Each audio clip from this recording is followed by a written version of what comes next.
The act theory. ये thumbnail देख के आपके दिमाग में कुछ सवाल तो जरूर जागा होगा कि क्या है ये थ्योरी, क्या कहती है एक्ट थ्योरी।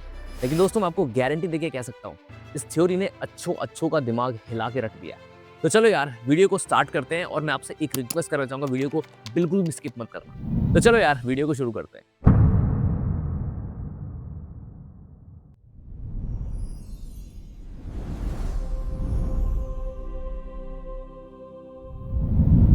क्या हो अगर मैं आपसे ये कहूं कि आपने हर एक लाइफ जी है जो आज तक इस दुनिया में एग्जिस्ट करती थी और आगे एग्जिस्ट करेगी। कल आप जितने भी लोगों से मिले वो एक्चुअली आप ही थे। सुनने में बहुत ज्यादा कंफ्यूजिंग लगता है ना। तो चलो यार आप लोगों को एक स्टोरी सुनाता हूँ। अब अपनी आंखें बंद करो और इमेजिन करो, आप घर से जा रहे थे। एक नॉर्मल सी शाम थी। शायद आप किसी चीज के बारे में सोच रहे थे, अपनी गाड़ी में बैठे हुए थे। शायद कोई प्यारा सा गाना सुन रहे थे और फिर तेजी से एक ट्रक सामने आ जाता है और उस ट्रक की स्पीड बहुत ज्यादा थी। शायद वो पूरी तरह से कंट्रोल खो चुका था या फिर शायद आपका ही ध्यान मग्न था। आप बचने की पूरी कोशिश करते हैं लेकिन उससे पहले ही वो बहुत तेजी से आपकी कार से टकरा जाता है। डॉक्टर्स ने आपको बचाने की पूरी कोशिश की पर कोई फायदा नहीं हुआ। आपका पूरा शरीर इतनी बुरी तरह से डैमेज हो चुका था कि शायद शायद आपके लिए यही बेहतर था कि आप मर ही जाएं। और फिर सडनली आपकी आंखें खुलती हैं और आप क्या देखते हैं? आप देखते हैं कि आप कहाँ हैं। कहीं भी नहीं। ना आपके नीचे जमीन थी, ना आपके ऊपर आसमान, ना दीवारें, ना कोई रोशनी। फिर भी आप देख सकते थे। और फिर आपके सामने कुछ विजिबल होता है। वो एक रोशनी जैसा कुछ था। आपका पहला सवाल ऑब्वियस था, क्या हुआ, मैं कहाँ हूं? थोड़ी खामोशी के बाद उस रोशनी से एक जवाब आता है, आप मर गए हो। और फिर आपको याद आता है कि एक ट्रक आपसे टकराया था। पर आपका पहला थॉट अपने बारे में नहीं था। आप उस रोशनी से एक सवाल पूछते हो, मेरी वाइफ, मेरे बच्चे, वो तो ठीक होंगे ना?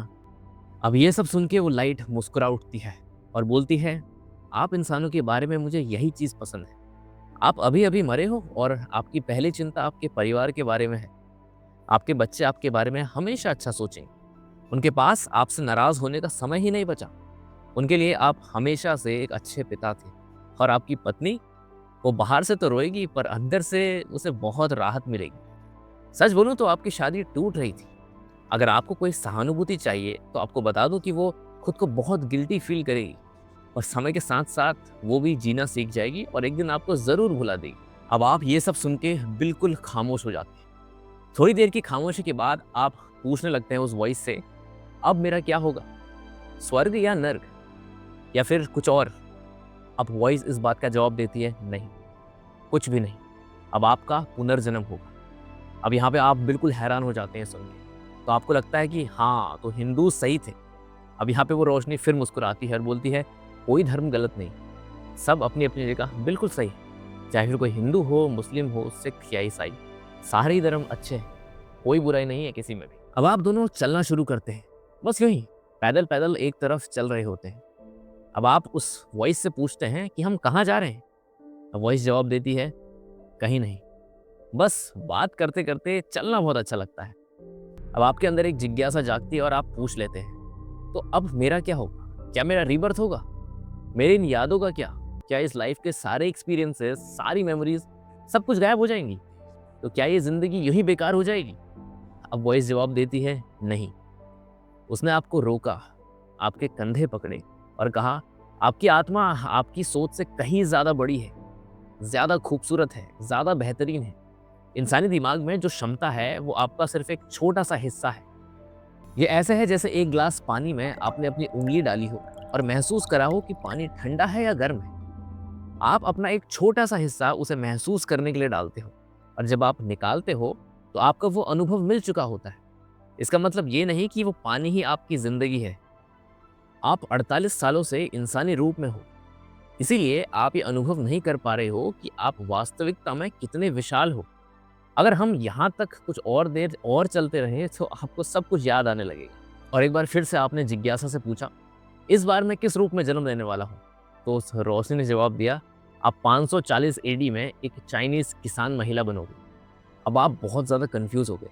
आपने कहा, रुको, आप मुझे टाइम में पीछे भेज रहे हो? तो रोशनी मुस्कुराई और बोली, समय, जिस समय को आप जानते हो वो सिर्फ आपके यूनिवर्स में एग्जिस्ट करता है। जहाँ मैं हूँ वहाँ चीज़ें काफ़ी अलग हैं। हम मानते हैं समय एक रेखा है, पास्ट से फ्यूचर की तरफ बहता हुआ, एक नदी की तरह, सिर्फ एक दिशा में।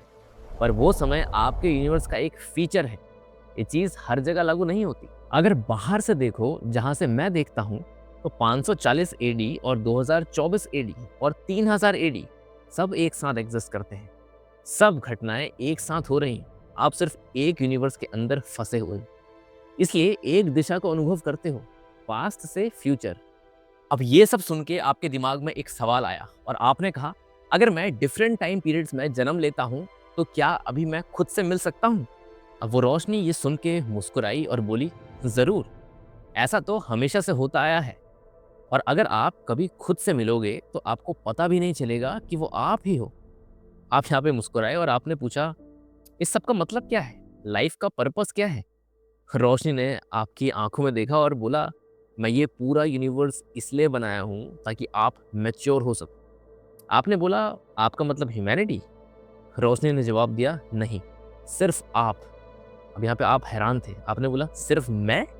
बाकी सबका क्या? बाकी इतने सारे लोग? रोशनी यहाँ पे थोड़ी देर चुपचाप रहती है और फिर थोड़ी देर की खामोशी के बाद जवाब देती है, यहाँ कोई और नहीं है, सिर्फ तुम और सिर्फ मैं। अब आप एकदम शॉक हो जाते हो। आप बोलते हो, क्या? अब वॉइस बोलती है, जी हाँ, इस पूरे यूनिवर्स में सिर्फ आप हैं और मैं, और इसके अलावा कोई नहीं। अब आप बहुत हैरान थे। आप एक बार फिर से पूछते हैं, पर पृथ्वी पे तो इतने सारे लोग हैं, उनका क्या होगा? मेरे माता पिता, मेरे बच्चे, मेरे दोस्त, उनका क्या? अब रोशनी जवाब देती है, वो सब आप ही हो, वो सब आपके ही रूप हैं। अब आप एकदम फ्रीज हो गए। आपको कुछ समझ नहीं आ रहा था कि ये सब क्या हो रहा है। अब आप हल्की सी आवाज में खुद से पूछते हो, क्या सब कुछ मैं हूं? अब रोशनी ने बोलना शुरू किया, हाँ, आप हर वो इंसान हो जो कभी जिया और जो कोई आगे जिएगा। आप ही अब्राहम लिंकन थे और आप वो इंसान हो जिसने उसे मारा। आप महात्मा गांधी भी हो और आप गोडसे भी हो। आप हिटलर भी हो और वो लाखों लोग आप ही हो जिनकी जान हिटलर ने ले ली थी। अब रोशनी ने आपका हाथ थामा और बोला, हर बार जब आप किसी को हर्ट करते हो, आप खुद को हर्ट कर रहे होते हो। हर बार जब आप किसी की मदद कर रहे होते हो, आप खुद की मदद कर रहे होते हो। हर सुख और हर दुख जो हर कोई इंसान कभी ना कभी अनुभव करता है, वो आपने भी महसूस किया होता है। वो भिखारी जिसे आपने इग्नोर किया, वो आप ही थे। वो बुली जिसने आपको स्कूल में मारा था, वो आप ही थे। वो जो आपके लिए रात भर जागी, वो माँ, वो आप ही थे। वो सिपाही जो जंग में मारा गया, वो आप ही थे। वो बच्चा जो भूख से मर गया, वो आप ही थे। और वो खूनी भी आप ही थे। अब ये सब सुन के आप थोड़ा हिचकिचाते हो और हिचकिचाते हुए पूछते हो, ये सब क्यों? आप ये क्यों कर रहे हो? अब उस रोशनी का जवाब चौंका देने वाला था। रोशनी ने बोला, क्योंकि एक दिन आप मेरे जैसे ही बन जाओगे। क्योंकि आप वही तो हो, आप मेरे जैसे हो। आप मेरा एक छोटा रूप हो। अब ये सुन के आप पूछते हो, आपका मतलब क्या मैं भगवान हूँ? रोशनी यहाँ पे मुस्कुराती है और बोलती है, अभी नहीं। अभी आप एक ब्रेन हो। आप अभी विकसित हो रहे हो। जब आप ह्यूमन लाइफ जी लोगे हर टाइम पीरियड में और हर जगह, तब आप जन्म लेने के लिए तैयार हो जाओ। अब ये सारी चीजें सुनने के बाद आप एकदम हैरान हो जाते हो। आपने उस वॉइड को देखा, उस एम्प्टीनेस को, उस डार्कनेस को, और फिर एक सवाल फिर से किया, तो क्या ये पूरा यूनिवर्स, ये सब क्या है? अब रोशनी जवाब देती है, ये पूरा यूनिवर्स एक अंडा है।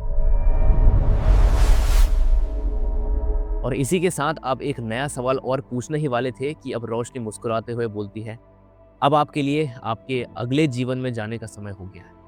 और धीरे धीरे सब कुछ गायब होने लगता है। अचानक से एक रोशनी और बस सब खत्म। क्योंकि अब आपको एक दूसरे जीवन काल में भेज दिया जाता है, एक नए रोल के साथ, एक नई रिस्पॉन्सिबिलिटी के साथ। दोस्तों, मैं उम्मीद करता हूँ कि आपको ये कहानी बहुत अच्छी लगी होगी। पर सवाल ये नहीं कि ये कहानी सच है या झूठ। सवाल ये है, क्या इसमें कुछ गहरा सच छुपा हुआ है जो हम लोग मिस कर रहे हैं। देखो, हजारों साल पहले इंडिया में आदि शंकराचार्य ने एक अद्वैत वेदांता दिया था। उन्होंने एक लाइन बोली थी, अहम ब्रह्मास्मि, यानी कि मैं ब्राह्मण हूँ। दोस्तों, ये सेपरेशन जो आप लोग फील करते हो कि मैं अलग हूँ, वो अलग है, आप अलग है, ये सब कुछ माया है, ये इल्यूजन है। असली रियलिटी में सिर्फ एक ही कॉन्शियसनेस है और वो एक कॉन्शियसनेस खुद को अनगिनत रूपों से अनुभव कर रही होती है। यानी कि अगली बार जब किसी अनजान आदमी से मिलो या उसे देखो, बस में, मेट्रो में, रोड पे, एक सेकंड रुको और सोचो, क्या ये मैं हूं? अगर आपको लगता है ये बस एक फिलॉसफी है, कोई रियल चीज नहीं है, तो याद रखो, साइंस नहीं जानती कि कॉन्शियसनेस क्या है। साइंस नहीं जानती कि यूनिवर्स क्यों एग्जिस्ट करता है। शायद वो आंसर इस सिंपल सी स्टोरी में दिया गया है, शायद नहीं दिया गया। पर एक चीज तो पक्की है, इस स्टोरी को सुनने के बाद आप कभी किसी दूसरे इंसान को पहले जैसा नहीं देख पाओगे, क्योंकि अब आपके दिमाग में एक सवाल हमेशा रहेगा, क्या वो मैं हूं? दोस्तों, अगर इस वीडियो ने आपको ये सोचने पे मजबूर किया है, तो बस आज एक काम करो। आज किसी के साथ कोई भी स्ट्रेंजर एक छोटी सी काइंडनेस करो या किसी की मदद करो, और करते वक्त ये इमेजिन करो कि आप खुद की मदद कर रहे हो, क्योंकि शायद वो व्यक्ति असल में आप ही हो। तो चलो यार, मैं उम्मीद करता हूँ कि आप लोगों को वीडियो बहुत ज़्यादा पसंद आई होगी। अगर आपको वीडियो पसंद आई तो वीडियो को प्लीज़ यार एक बार हाइप करना बिल्कुल मत भूलना, क्योंकि आपका हाइप मैटर करता है हमारे जैसे छोटे क्रिएटर्स को आगे बढ़ाने में। लेकिन हाँ दोस्तों, जाने से पहले मैं आपको एक चीज़ बताना चाहूँगा। इस वीडियो में जो हमने आदि शंकराचार्य के उस अद्वैत वेदांता की फिलॉसफी के बारे में बात करी थी, वो फिलॉसफी इतनी ज़्यादा बेहतरीन है जिसके बारे में एक वीडियो तो बिल्कुल बनाई जानी चाहिए। मैं उम्मीद करता हूँ कि अगर इस वीडियो पे सिर्फ 2000 कमेंट्स आते हैं तो हम अगली वीडियो अद्वैत वेदांता पे ज़रूर बनाएंगे। तो चलो यार, मिलते हैं एक नई सोच के साथ, तब तक के लिए बाय बाय।